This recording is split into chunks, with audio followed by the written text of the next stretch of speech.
Le téléphone vibrait avec insistance sur le bureau de Julien Moreau.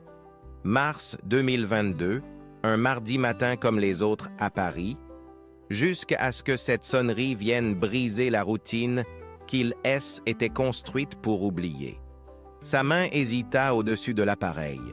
Depuis 9 ans, chaque appel inattendu réveillait en lui une espérance douloureuse, celle d'entendre enfin des nouvelles de Élise. « Monsieur Moreau, ici Pierre Delacroix, guide écologique dans la Camargue. Je pense avoir trouvé quelque chose qui pourrait vous intéresser. » Le cœur de Julien s'arrêta. Ces mots, il les avait tant espérés et tant redoutés.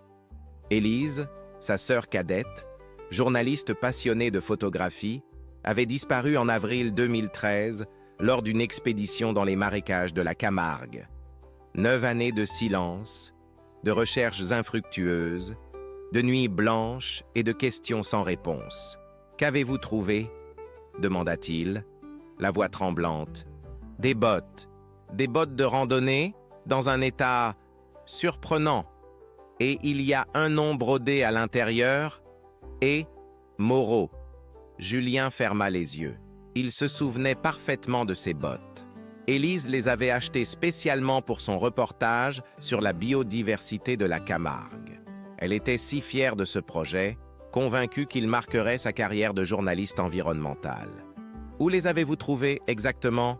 « C'est là que ça devient étrange, monsieur, dans un nid, perché à 3 mètres de hauteur, au milieu des marécages. Mes collègues et moi faisons du recensement ornithologique et nous sommes tombés dessus par hasard. Ces bottes, elles semblent avoir été préservées d'une manière presque artificielle. » Le mot résonna dans l'esprit de Julien comme un écho inquiétant. Artificiel. Après 9 ans dans les marécages humides de la Camargue, des bottes en cuir auraient dû être complètement dégradées, rongées par l'humidité, les intempéries et la végétation. Comment était-ce possible? « Monsieur Moreau, vous êtes toujours là? »« Oui. Écoutez, monsieur Delacroix, je pars pour Arles dès aujourd'hui. Pouvez-vous me donner votre adresse? Et avez-vous prévenu la police? » « Pas encore. Je voulais d'abord vous parler. Mais je pense qu'il faudra le faire, n'est-ce pas? » Julien raccrocha, le souffle court. 9 ans. 9 longues années à se demander ce qui avait pu arriver à Élise. Était-elle tombée dans un marécage? Était-elle perdue dans les dédales de canaux? Avait-elle été victime d'un accident? Ou pire encore, il regarda par la fenêtre de son appartement parisien. La ville étalait devant lui, grouillante de vie et de bruit, si différente des paysages sauvages que sa sœur aimait tant photographier.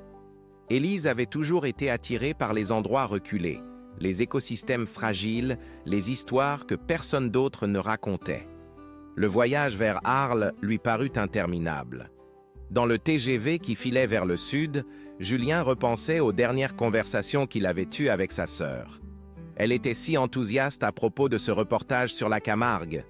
Elle parlait de révéler les secrets de cette région unique, de montrer au monde la beauté fragile de cet écosystème menacé. « Tu verras, Julien, ce projet va tout changer pour moi. J'ai découvert des choses incroyables sur la façon dont on gère réellement cette zone protégée.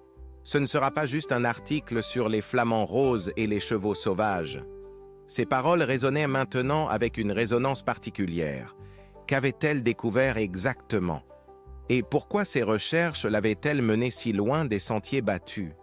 En arrivant à Arles, Julien fut frappé par l'atmosphère particulière de cette ville provençale. Les rues pavées, les façades ocre, l'odeur du Mistral chargé de sel et d'herbes sauvages.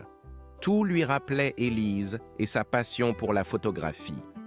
Était ici qu'elle avait posé ses valises, dans une petite chambre d'hôte, pour explorer la Camargue. Pierre Delacroix l'attendait devant le café de la place du Forum. Était un homme d'une 50aine d'années, au visage buriné par le soleil et les embruns, aux mains rugueuses de celui qui passe ses journées dans la nature. Ses yeux bleus reflétaient une inquiétude sincère. « Monsieur Moreau, je suis désolé de vous avoir appelé dans de telles circonstances. » Julien serra la main du guide. « Merci d'avoir pensé à me contacter. Pouvons-nous voir les bottes? Pierre acquiesça et les conduisit à sa camionnette. Dans le coffre, soigneusement emballées dans un sac plastique, se trouvaient les bottes d'Élise. Julien les reconnut immédiatement. Le cuir brun, les lacets rouges qu'elle avait choisis pour ajouter une touche de couleur, la petite rayure sur le côté gauche qu'elle avait faite en grimpant sur un rocher lors d'une randonnée avec lui des années auparavant. Mais Pierre avait raison. Elle, état de conservation était troublant. Le cuir N était pas craquelé, les lacets N étaient pas pourris, la semelle N était pas complètement usée, pour des bottes qui auraient dû passer 9 ans dans un environnement hostile. Elles paraissaient presque neuves. C'est impossible, murmura Julien. Après tout ce temps, c'est exactement ce que nous nous sommes dit, et il y a autre chose. Pierre sortit de sa poche un petit carnet d'observation. L'endroit où nous les avons trouvés, ce nid, il était construit avec des matériaux inhabituels. Pas seulement des branchages et de la boue. Il y avait des fragments de tissu, des morceaux de plastique, comme si quelqu'un avait volontairement assemblé ces éléments. Julien sentit un frisson parcourir sa colonne vertébrale. Vous pensez que quelqu'un les a placés là délibérément? Je ne sais pas quoi penser, monsieur Moreau. Mais une chose est sûre, ces bottes n'ont pas passé 9 ans dans la nature. Elles ont été protégées, conservées quelque part. Et maintenant, elles réapparaissent. Cette révélation bouleversait tout ce que Julien avait imaginé sur la disparition de sa sœur. Si les bottes avaient été conservées, cela signifiait qu'il y avait eu intervention humaine. Mais qui? Et pourquoi maintenant? Pourquoi, après 9 ans de silence, ces indices refaisaient-ils surface? Le lendemain matin, ils se rendirent ensemble au commissariat d'Arles. L'inspecteur, Laurent Dubois, qui avait dirigé l'enquête initiale sur la disparition de Élise, était encore en poste. C était un homme méticuleux, au regard perçant, qui avait toujours regretté de n'avoir pu élucider cette affaire. « Monsieur Moreau, je me souviens parfaitement de votre sœur. Une jeune femme brillante, déterminée. Cette découverte change effectivement la donne. » L'inspecteur examina attentivement les bottes. Son expression se fit de plus en plus grave. « Pierre a raison. Cet état de conservation n'est pas naturel. Nous allons devoir rouvrir officiellement l'enquête. Et cette fois, nous traiterons cette affaire comme un cas de disparition suspecte. » Les mots résonnèrent douloureusement dans le cœur de Julien. Disparition suspecte. Cela signifiait que sa sœur n'avait pas simplement eu un accident. Quelqu'un était impliqué dans sa disparition. Dans les jours qui suivirent, Julien s'installa temporairement à Arles. Il ne pouvait pas retourner à Paris, pas maintenant. Il avait besoin de comprendre, de suivre chaque piste, de retrouver la vérité sur ce qui était arrivé à Élise. Il commença par retourner à l'hôtel où sa sœur avait séjourné en 2013. La propriétaire, Madame Roussel, était une femme âgée aux cheveux gris, au sourire triste. Elle se souvenait parfaitement d'Élise, une si jolie jeune femme, si passionnée par son travail. Elle partait tôt le matin avec tout son équipement photographique et rentrait tard le soir, les yeux brillants d'excitation. A-t-elle mentionné quelque chose de particulier? Un endroit où elle voulait se rendre? Des personnes qu'elle devait rencontrer?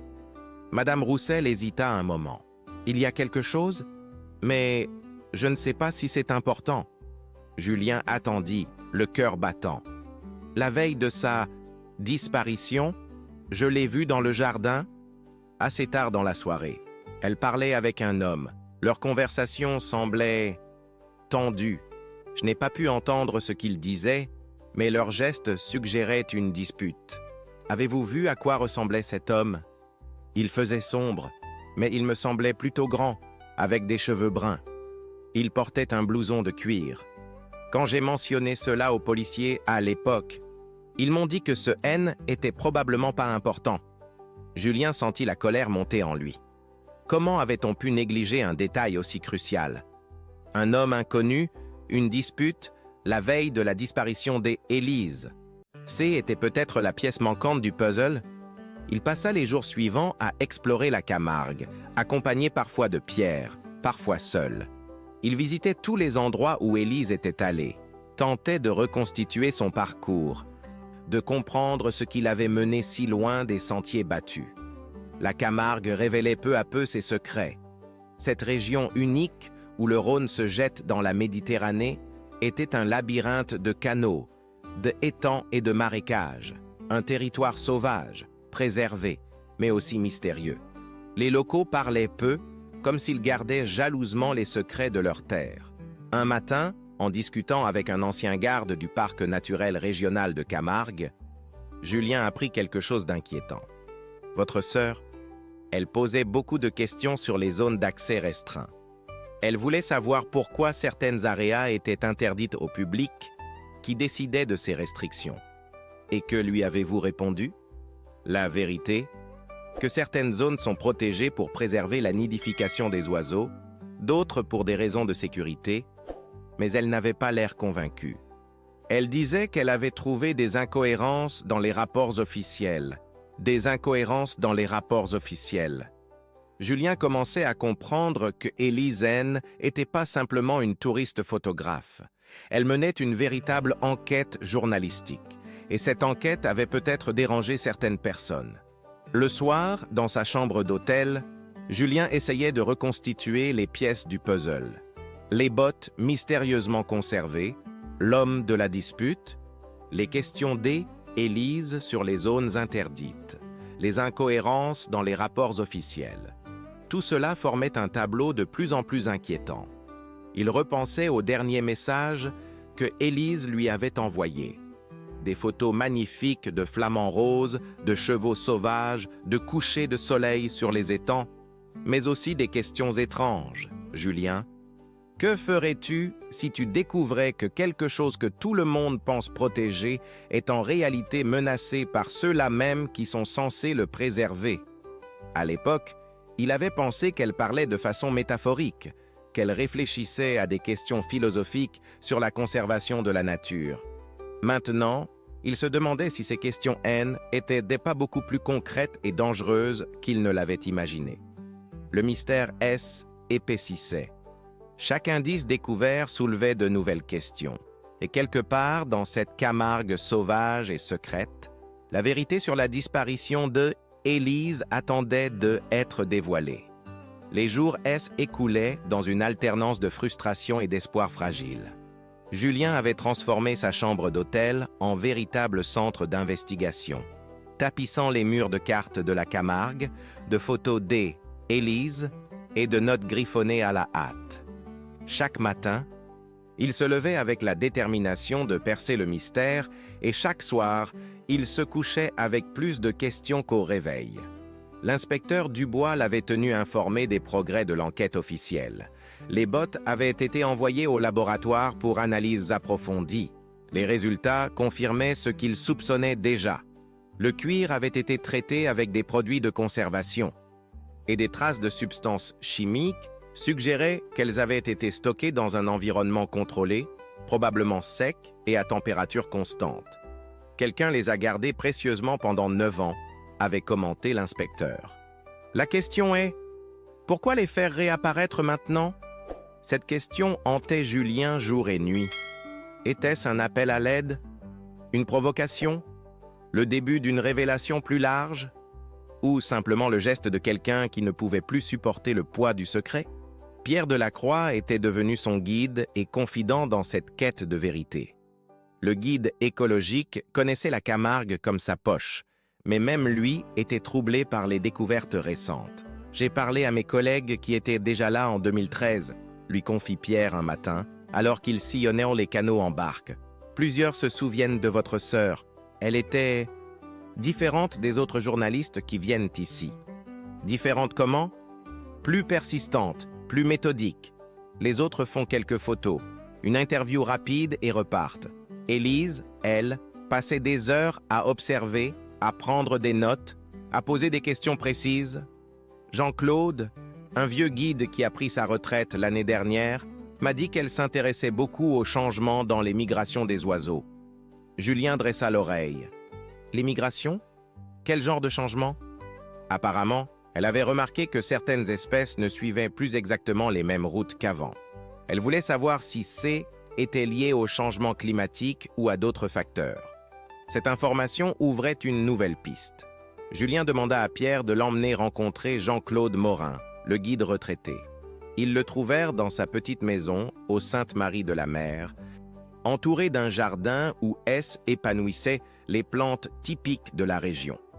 Jean-Claude était un homme d'une 60aine d'années, au visage ridé par le soleil et les années passées en plein air.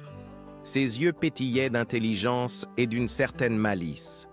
Quand Julien lui expliqua qui il était et pourquoi il venait le voir, l'expression du vieil homme se fit grave. « Élise Moreau ? Oui, je me souviens très bien d'elle.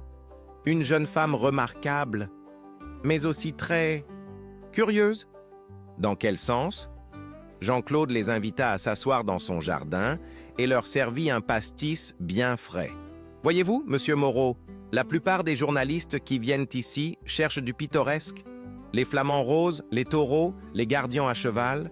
C'est beau, ça fait de belles photos, ça plaît aux lecteurs. Mais Élise, elle s'intéressait aux choses moins visibles. Comme quoi, elle avait remarqué que certains oiseaux migrateurs évitaient désormais des zones qu'ils fréquentaient traditionnellement. Elle voulait comprendre pourquoi. Elle m'a demandé si j'avais observé des changements dans la qualité de l'eau, dans la végétation, dans les habitudes des animaux. Jean-Claude but une gorgée de pastis et poursuivit. Ce qui m'a frappé, c'est qu'elle semblait déjà avoir des hypothèses. Elle ne découvrait pas au hasard, elle vérifiait quelque chose, comme si elle avait eu accès à des informations préalables. Quelles informations ? C'est là que ça devient intéressant. Elle m'a montré des documents, des rapports études sur la biodiversité de la région, des trucs très techniques, avec plein de chiffres et de graphiques.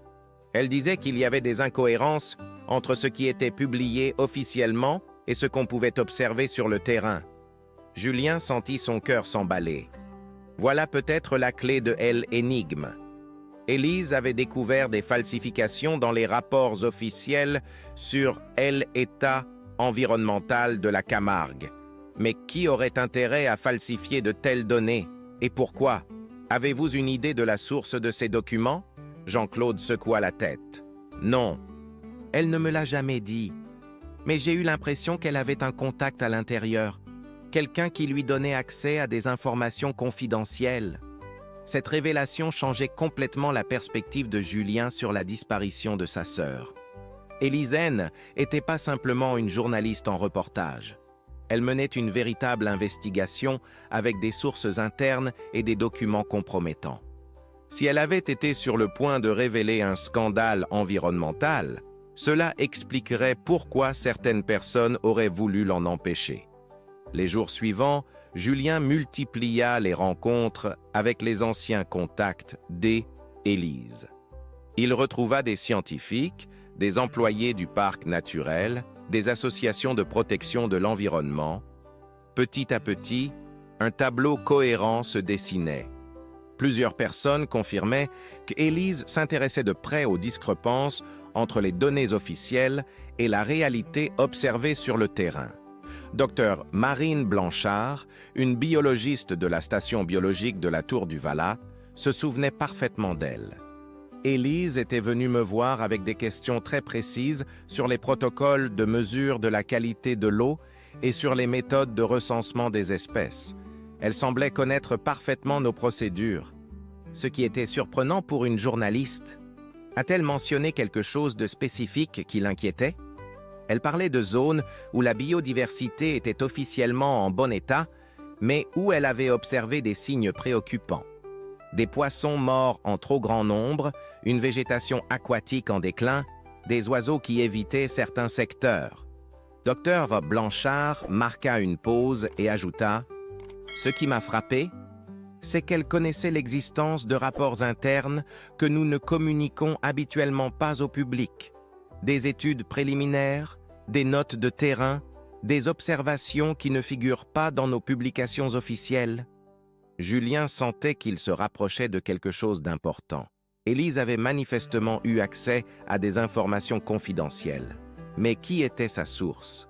Et cette source était-elle toujours en vie? Un soir, en rentrant à son hôtel, Julien trouva un message de l'inspecteur Dubois. Il y avait du nouveau. Les analyses approfondies des bottes avaient révélé autre chose. Des traces de pollen d'une espèce de plante qui ne poussait que dans une zone très restreinte de la Camargue. Une réserve naturelle intégrale normalement inaccessible au public. Cela signifie que votre sœur s'est rendue dans cette zone, lui expliqua l'inspecteur par téléphone. Soit elle avait une autorisation officielle, soit elle y est entrée illégalement. Le lendemain matin, Julien se rendit au siège du parc naturel régional pour consulter les archives des autorisations d'accès aux zones protégées. L'employé chargé des dossiers, une jeune femme efficace prénommée Sandrine, l'aida dans ses recherches. « Élise Moreau, attendez, je vérifie. » Elle tapota sur son clavier et fronça les sourcils. « C'est étrange. Il y a bien des demandes d'autorisation au nom de Élise Moreau. Mais les dates ne correspondent pas. La première demande date d'avril 2013, c'est cohérent. Mais il y en a d'autres. Juin 2013, septembre 2013, même une en février 2014. » Julien se figea. « C'est impossible. Ma sœur avait disparu en avril 2013. » Sandrine vérifia à nouveau. « Pourtant, les demandes sont là, dans nos archives électroniques. Toutes avec le même nom, la même profession, mais les signatures sont différentes. » Elle imprima les documents et les tendit à Julien. Effectivement, les signatures ne se ressemblaient pas du tout. Quelqu'un avait utilisé l'identité d'Élise pour obtenir des autorisations d'accès aux zones protégées, même après sa disparition. Y a-t-il des photos d'identité jointes à ces demandes? Normalement oui, mais regardez.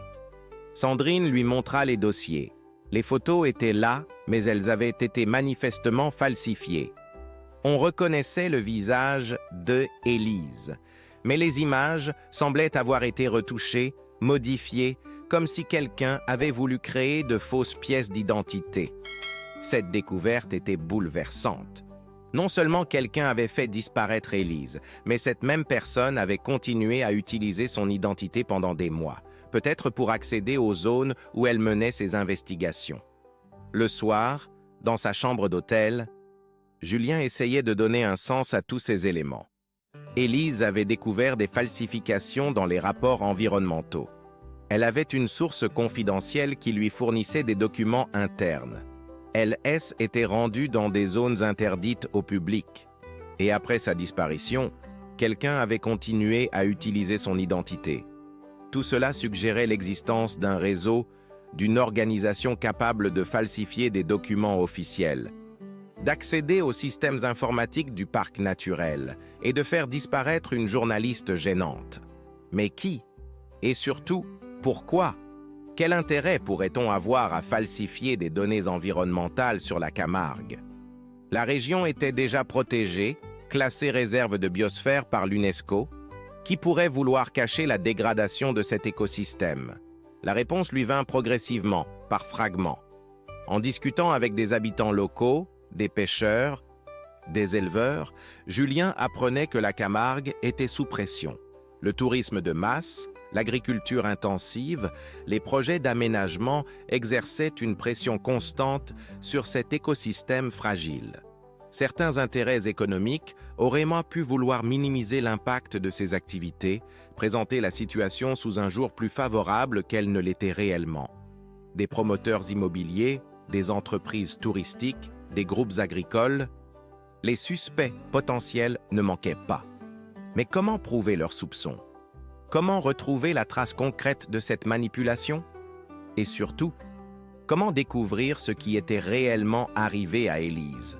La réponse à ces questions semblait enfouie quelque part dans les méandres secrets de la Camargue, dans cette terre de contraste où la beauté sauvage côtoyait les intérêts les plus sordides. Le mois de mars touchait à sa fin, et Julien sentait qu'il se rapprochait d'une vérité qu'il n'était pas certain de vouloir connaître. Chaque nouvelle découverte apportait son lot de révélations troublantes, comme si un voile se levait lentement sur une réalité plus sombre que tout ce qu'il avait pu imaginer. L'inspecteur Dubois l'avait contacté avec une information cruciale.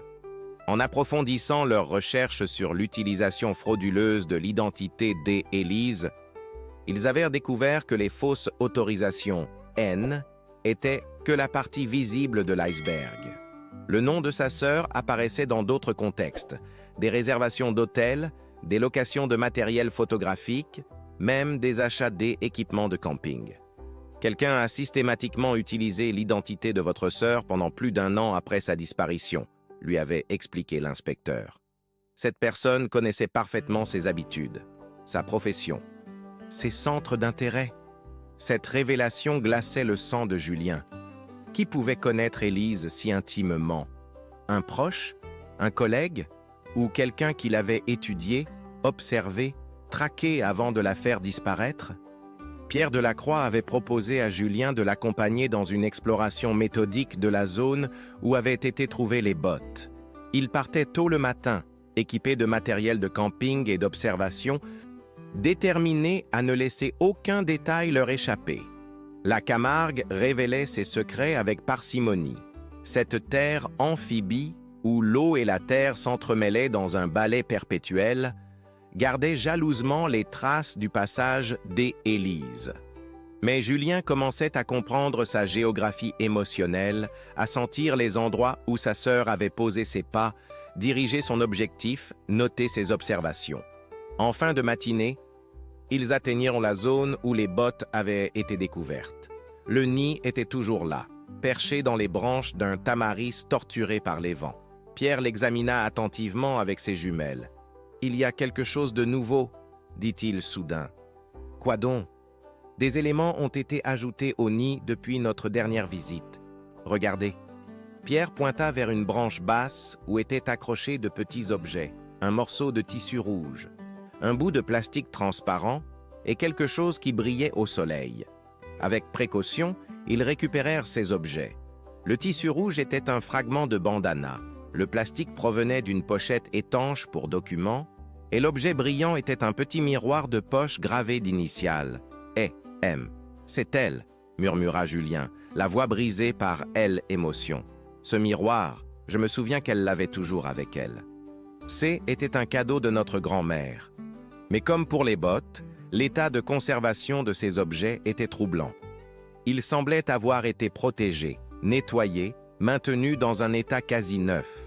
Quelqu'un continuait à déposer les affaires d'Élise dans ce nid, comme s'il s'agissait d'un mémorial secret, d'un lieu de recueillement connu de lui seul. « Pierre, il faut installer une caméra de surveillance, » dit Julien. « Cette personne va revenir. J'en suis certain. » L'idée était excellente, mais sa mise en œuvre s'avéra compliquée. Il fallait obtenir l'autorisation des autorités du parc, coordonner avec la police, installer le matériel de façon discrète. Cela prit plusieurs jours, durant lesquels Julien eut l'impression que chaque minute comptait. Pendant ce temps, il poursuivait ses recherches sur le terrain. Il avait retrouvé la trace du dernier hôtel où Élise avait séjourné, une petite pension de famille tenue par un couple âgé, les Vidal. Madame Vidal se souvenait parfaitement de Élise, une jeune femme si charmante, mais qui semblait porter un poids sur les épaules. Les derniers jours, elle paraissait inquiète, préoccupée. Elle passait de longs moments au téléphone, parlait à voix basse. A-t-elle mentionné quelque chose qui l'inquiétait? Pas directement, mais j'ai surpris des bribes de conversation. Elle parlait de preuves, de révélations. Elle semblait avoir peur que quelqu'un découvre ce qu'elle faisait. Monsieur Vidal, un homme discret aux cheveux blancs, ajouta « Le matin de sa disparition, elle a reçu un appel très tôt, vers 6 heures. Après cet appel, elle a fait ses bagages très rapidement et elle est partie. Elle semblait pressée, nerveuse. A-t-elle dit où elle allait? Non, mais elle a demandé le chemin vers l'ancienne station de recherche de Sambuc. Cet endroit avait été abandonné quelques années auparavant, mais elle insistait pour s'y rendre. Cette information était capitale. La station de recherche de Sambuc était située dans une zone particulièrement isolée de la Camargue, accessible seulement par des chemins difficiles. Si Élise s'y était rendue le matin de sa disparition, c'était peut-être là qu'il fallait chercher des réponses. Julien demanda à Pierre de l'y conduire. Le voyage fut laborieux. À travers des sentiers à peine tracés, entre marécages et roselières. La station de Sambuc apparut enfin. série de bâtiments délabrés envahis par la végétation. L'endroit était sinistre. Les fenêtres étaient brisées, les portes pendaient sur leurs gonds, et la nature avait commencé à reprendre ses droits. Mais en explorant les bâtiments, Julien découvrit que l'un d'eux était en meilleur état que les autres. La porte était équipée d'un cadenas récent et des traces de passage étaient visibles dans la végétation. « Quelqu'un utilise encore cet endroit », constata Pierre. Ils réussirent à forcer la serrure. À l'intérieur, ils découvrirent un véritable laboratoire de fortune. Des ordinateurs portables, du matériel de mesure, des échantillons soigneusement étiquetés et stockés, et surtout, des dossiers complets sur la biodiversité de la Camargue avec des données qui ne correspondaient pas du tout aux rapports officiels. Au centre de la pièce, sur une grande table, s'étalaient des cartes annotées, des graphiques et des photographies. Julien reconnut immédiatement le style de certaines photos. C'était le travail d'Élise, mais d'autres images, plus récentes, montraient la même expertise, la même sensibilité artistique. Pierre, regardez ça. Sur l'un des ordinateurs, l'écran affichait un document en cours de rédaction. Un article journalistique intitulé « Les mensonges verts de la Camargue », quand la protection de l'environnement cache sa destruction. L'auteur était Élise Moreau, mais les dates de modification étaient postérieures à sa disparition. Julien sentit ses jambes se dérober sous lui. Soit Élise était toujours vivante, soit quelqu'un poursuivait son travail en utilisant son identité. Mais qui? Et pourquoi continuer dans l'ombre sans révéler la vérité? En explorant plus profondément les fichiers de l'ordinateur, ils découvrirent des correspondances électroniques entre Élise et plusieurs contacts. Des scientifiques, des journalistes, des responsables d'organisations environnementales. Tous semblèrent correspondre normalement avec elle, comme si rien ne s'était passé. L'un des emails, daté de la semaine précédente, était particulièrement troublant. Élise écrivait à un journaliste du Monde « Les preuves sont enfin complètes. Je peux maintenant révéler l'ampleur du scandale. Les documents que j'ai rassemblés démontrent que les rapports officiels sur l'état de la Camargue ont été systématiquement falsifiés depuis des années. Rendez-vous la semaine prochaine, j'apporte tout. » Cette découverte bouleversait complètement la perception de Julien sur la situation. Élise, ou quelqu'un qui se faisait passer pour elle, était sur le point de révéler un scandale majeur. Les objets déposés dans le nid, les bottes mystérieusement préservées, tout cela faisait peut-être partie d'une stratégie pour attirer l'attention, pour relancer l'enquête au moment opportun. Soudain, ils entendirent un bruit de moteur à l'extérieur. Pierre fit signe à Julien de se taire et ils se dissimulèrent derrière une cloison. Une voiture s'arrêta devant le bâtiment et ils entendirent des pas approcher. La porte s'ouvrit et une silhouette entra. Dans la pénombre, Julien ne distinguait pas clairement les traits du visiteur, mais sa démarche, sa façon de se mouvoir dans l'espace lui semblait étrangement familière. La personne alluma une lampe de poche et se dirigea vers les ordinateurs. C'est alors que Julien la vit distinctement et son cœur s'arrêta de battre. C'était Élise, amaigrie, les cheveux plus courts, le visage marqué par les épreuves. Mais était indéniablement sa sœur, vivante, là, devant lui. Julien se leva d'un bond, incapable de retenir plus longtemps ses émotions. « Élise !» Sa sœur se retourna brusquement, le visage déformé par la surprise et la peur. Elle le regarda comme si elle voyait un fantôme. « Julien, mais comment? Tu ne peux pas être là. »« Élise, bon sang, tout le monde te croit morte. Où étais-tu? Qu'est-ce qui s'est passé ?» Sa sœur s'effondra sur une chaise, les mains tremblantes. « Je ne peux pas, c'est trop dangereux. Tu ne peux pas être ici, Julien. Ils vont te faire du mal à toi aussi. Qui ça? Ils? De quoi parles-tu » Élise leva les yeux vers son frère et il y lut une détresse profonde, une fatigue immense. « J'ai découvert quelque chose, Julien. Quelque chose d'énorme. Un réseau de corruption qui va jusqu'au plus haut niveau de l'administration. Ils falsifient les données environnementales pour couvrir une pollution massive, pour permettre des projets qui détruisent la Camargue. Alors pourquoi ne pas l'avoir révélé? Pourquoi disparaître? Parce qu'ils ont essayé de me tuer? Répondit-elle simplement. Le matin où j'ai disparu, j'avais rendez-vous avec ma source principale, un scientifique qui m'avait promis les dernières preuves. Mais c'était un piège. Il m'attendait.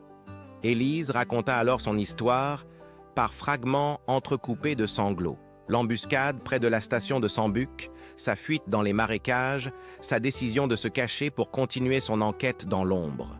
J'ai compris que la seule façon de rester en vie était de les laisser croire que J était morte. Alors, j'ai organisé ma propre disparition. J'ai trouvé refuge chez des gens qui m'aident. Et j'ai continué mes recherches.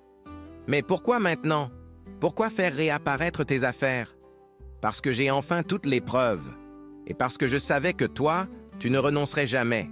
En faisant retrouver mes bottes, je savais que tu viendrais, que tu mènerais ta propre enquête. J'avais besoin que quelqu'un d'autre découvre la vérité, quelqu'un en qui je pouvais avoir confiance. Julien regardait sa sœur, partagé entre un immense soulagement et une colère sourde. « Tu m'as laissé croire que tu étais morte pendant 9 ans. Notre famille a souffert, maman est tombée malade de chagrin. Je sais, et cela me ronge chaque jour. Mais si j'avais donné signe de vie, ils vous auraient pris pour cible aussi. Je ne pouvais pas prendre ce risque. » Pierre, qui avait assisté en silence à ces retrouvailles douloureuses, intervint. « Élise, qui sont ces « ils » dont vous parlez? Qui vous menace? » Élise les regarda longuement avant de répondre. « Un consortium d'entreprises qui a des intérêts énormes dans la région. Tourisme, agriculture intensive, projets immobiliers. Ils achètent les scientifiques, corrompent les responsables administratifs, falsifient les études d'impact environnemental. La Camargue, qu'on présente au public comme un joyau préservé, est en réalité en train de mourir. » Elle se dirigea vers les dossiers étalés sur la table et en sortit des documents accablants. Photos de pollution cachée, analyse d'eau trafiquée, correspondances compromettantes entre dirigeants d'entreprises et responsables politiques. Voilà 9 ans que je rassemble ces preuves. Demain, tout sera rendu public. Mais ils savent que je suis encore vivante. Ils vont tout faire pour m'empêcher de parler. Alors nous devons vous protéger, dit Pierre avec détermination. Non, vous devez partir. Maintenant. Ils ne vont pas tarder à comprendre que vous êtes ici. Comme pour donner raison à Élise, ils entendirent à nouveau des bruits de moteurs à l'extérieur. Mais cette fois, C était dans plusieurs véhicules qui s'approchaient. « Par ici !» chuchota Élise en se dirigeant vers une porte dérobée qu'ils n'avaient pas remarquée. Ils s'enfuirent par l'arrière du bâtiment, emportant les dossiers les plus importants. Derrière eux, ils entendèrent des voix d'hommes qui fouillèrent la station abandonnée. La course à travers les marécages fut épuisante. Élise connaissait parfaitement le terrain et les guidait avec sûreté, mais Julien sentait que leurs poursuivants ne renonçaient pas. Des lampes de poche balayaient les roseaux, des chiens aboyaient dans le lointain. Après 1 heure de fuite, ils atteignirent un refuge qu'Élise avait aménagé dans une ancienne cabane de pêcheurs, parfaitement camouflée au milieu des roseaux. Là, dans cette cachette improvisée, Julien put enfin serrer sa sœur dans ses bras. « Je ne te laisserai plus jamais disparaître, » lui murmura-t-il. « Julien, tu ne comprends pas. Après-demain, soit nous aurons gagné, soit nous serons tous morts. Ces gens ne reculent devant rien. » La nuit fut longue, ponctuée de bruits inquiétants et de lumières qui scrutèrent les environs. Élise leur expliqua en détail le réseau qu'elle avait découvert, les ramifications du scandale, les personnalités impliquées. C était effectivement énorme, un système de corruption qui compromettait l'avenir même de la Camargue. Au matin, ils prirent une décision. Plutôt que d'attendre passivement, ils allaient devancer leurs ennemis. Pierre se chargerait de contacter simultanément plusieurs journaux et organisations environnementales pour diffuser les révélations d'Élise. Julien accompagnerait sa sœur pour témoigner de sa survie et authentifier ses découvertes. Une fois que tout sera public, ils ne pourront plus nous faire taire, dit Élise avec une détermination qu'il ne lui avait jamais vue. Mais Julien savait que les heures à venir seraient les plus dangereuses. Les révélations d'Élise allaient en déclencher un séisme, et leurs ennemis feraient tout pour les empêcher de parler. L'aube se levait sur la Camargue avec une beauté déchirante, comme si la nature voulait offrir un dernier spectacle avant que la vérité ne vienne bouleverser cet écosystème de mensonges. Julien observait sa sœur qui préparait méthodiquement les derniers dossiers et il mesurait enfin l'ampleur du sacrifice qu'elle avait consenti. 9 années de sa vie. 9 années de solitude et de danger pour protéger cette terre qu'elle aimait tant. Pierre était parti avant l'aube avec une partie des documents, se dirigeant vers Arles pour les remettre en mains propres à l'inspecteur Dubois et à plusieurs journalistes. Le plan était simple mais risqué. Diffuser simultanément les révélations sur tous les canaux possibles pour empêcher toute tentative d'étouffement. « Julien, il faut que tu saches quelque chose », dit Élise en rangeant les dernières photos compromettantes. « Si quelque chose m'arrive aujourd'hui, les révélations ne s'arrêteront pas. J'ai tout organisé. Des copies des documents sont cachées dans plusieurs endroits avec des instructions précises. »« Il ne t'arrivera rien. Nous allons sortir de là ensemble. » Élise sourit tristement. « Et tu dis ça comme si nous étions encore des enfants qui jouaient à cache-cache dans le jardin de grand-mère. Mais cette fois, les enjeux sont autrement plus graves. » Elle lui tendit une enveloppe scellée. « Si jamais, remets ça à maman. Je lui explique tout. Je lui demande pardon pour ces années de silence. » Julien prit l'enveloppe, refusant d'envisager qu'il puisse avoir à s'en servir. « Tu le lui diras toi-même. Nous rentrons à Paris ensemble. Et tu vas enfin pouvoir reprendre ta vie. Ma vie ne sera plus jamais la même, Julien. Ces 9 années m'ont changé. J'ai vu de quoi les hommes sont capables quand les intérêts économiques sont en jeu. J'ai appris que la beauté de ce monde est fragile et que certains sont prêts à la détruire pour quelques profits. » Vers 9 heures, ils quittèrent leur refuge pour se diriger vers le point de rendez-vous convenu avec Pierre. Élise avait accepté de témoigner publiquement, mais elle voulait d'abord s'assurer que les documents étaient en sécurité. Le trajet à travers les sentiers de la Camargue leur parut interminable. Chaque bruit les faisait sursauter. Chaque ombre pouvait cacher un danger. Élise avançait avec la prudence de celle qui avait appris à survivre dans la clandestinité, tous les sens en alerte. « Là-bas », murmura-t-elle, en pointant vers un petit cabanon de gardiens. Pierre les attendait, accompagné de l'inspecteur Dubois et d'une journaliste du Figaro, Marie-Claire Delaporte, spécialisée dans les affaires environnementales. En voyant Élise approcher, ils ne purent cacher leur stupéfaction. « Mon Dieu !» murmura la journaliste. « Vous êtes vraiment vivante !»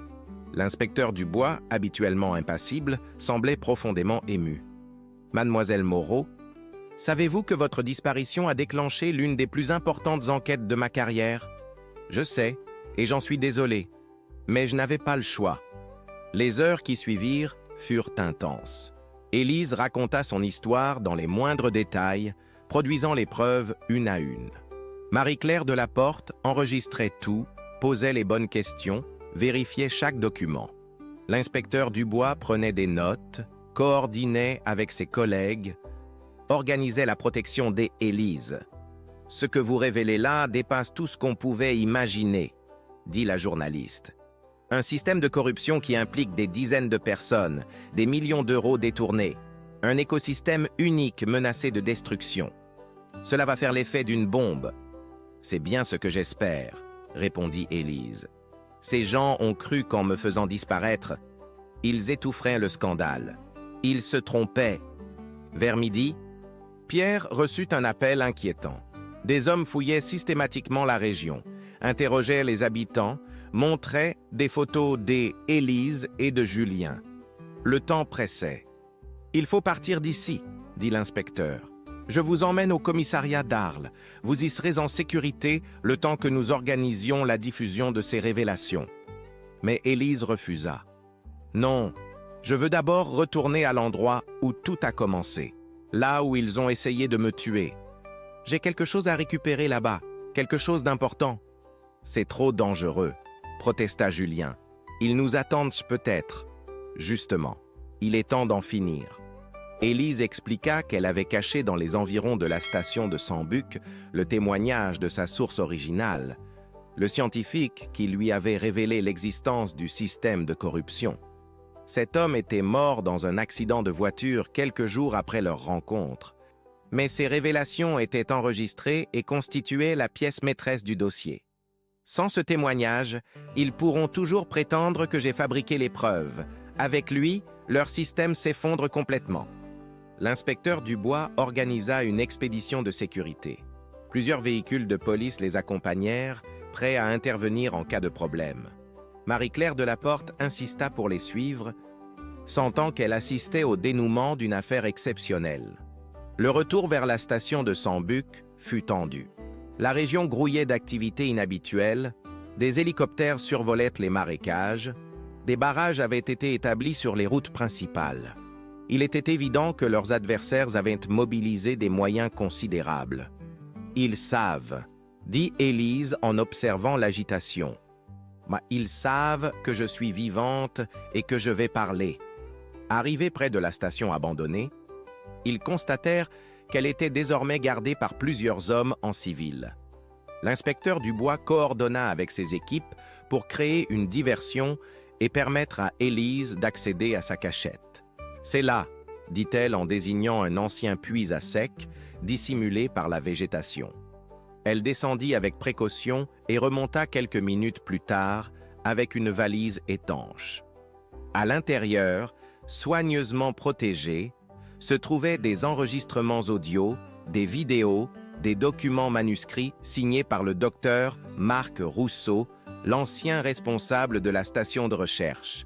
Marc était un homme courageux, dit Élise en serrant la valise contre elle. Il savait qu'en me parlant, il risquait sa vie, mais il ne pouvait plus supporter de voir la Camargue détruite au nom du profit. Soudain, des coups de feu claquèrent dans le lointain. Les hommes qui gardèrent la station avaient repéré leur présence et tentaient de les empêcher de repartir. L'inspecteur Dubois coordonna la riposte de ses équipes, mais la situation devenait chaotique. « Partez !» cria-t-il à Julien et Élise. « Rejoignez directement Arles avec les documents. Nous nous occupons de ces individus. » La fuite fut épique. Pierre connaissait des chemins que même les habitants de la région ignoraient, des passages secrets à travers les marécages que seuls les anciens guides savaient emprunter. Derrière eux, les bruits de la confrontation éloignaient progressivement. 1 heure plus tard, ils arrivaient enfin au commissariat d'Arles. Élise serra contre elle la valise qui contenait 9 années d'investigation, 9 années de vérité enfin prêtes à éclater au grand jour. Marie-Claire Delaporte avait déjà commencé à rédiger son article. Les révélations d'Élise étaient en cours de vérification par elle, équipe d'enquête du journal. Dans quelques heures, le scandale éclaterait simultanément dans plusieurs médias. « C'est fini », dit Élise à son frère. Après 9 ans de silence, la vérité va enfin pouvoir s'exprimer. Julien la regardait, cette sœur qu'il avait crue morte et qui avait consacré presque une décennie de sa vie à protéger un territoire et à révéler la vérité. Il mesurait maintenant le courage qu'il avait fallu pour mener ce combat dans l'ombre, la force nécessaire pour renoncer à sa famille, à sa vie normale, pour servir une cause plus grande qu'elle.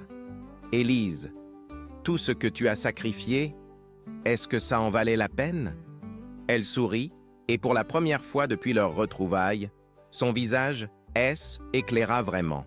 « Julien, regarde par cette fenêtre, tu vois cette Camargue, ces paysages uniques, cette biodiversité exceptionnelle?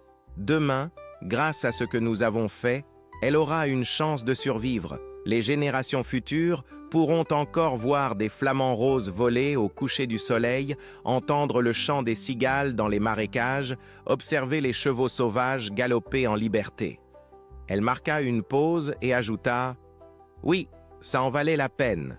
Même si j'ai payé le prix fort, même si j'ai fait souffrir ceux que j'aime, j'ai sauvé ce que j'aime encore plus. » Le soir même, les révélations d'Élise faisaient la une de tous les journaux. Le scandale éclaboussait plusieurs personnalités politiques, des dirigeants d'entreprises, des responsables administratifs. L'opinion publique découvrait avec stupeur l'ampleur de la corruption qui gangrénait la gestion de l'un des joyaux naturels de la France. Dans les jours qui suivirent, les arrestations se multiplièrent. Le système de falsification des données environnementales s'effondrait comme un château de cartes.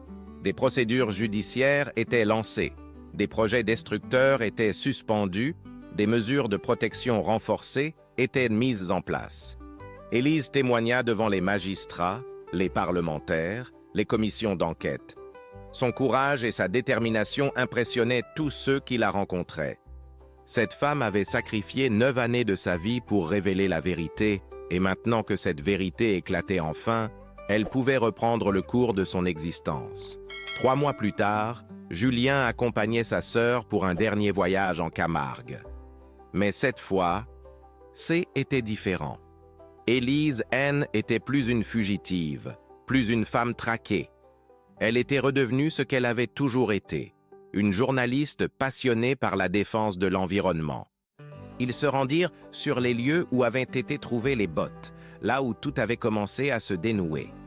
Le nid était toujours là, mais il était redevenu un simple nid d'oiseaux, sans mystère, sans secret. « Tu sais, » dit Élise en contemplant les paysages qui s'étendaient à perte de vue, « je crois que grand-mère aurait été fière de nous. Elle nous avait toujours dit qu'il fallait se battre pour ce en quoi on croit, même si cela coûte cher. » Julien hocha la tête. Il pensait à ces 9 années perdues, à la souffrance de leur famille, aux nuits d'angoisse et aux jours de désespoir.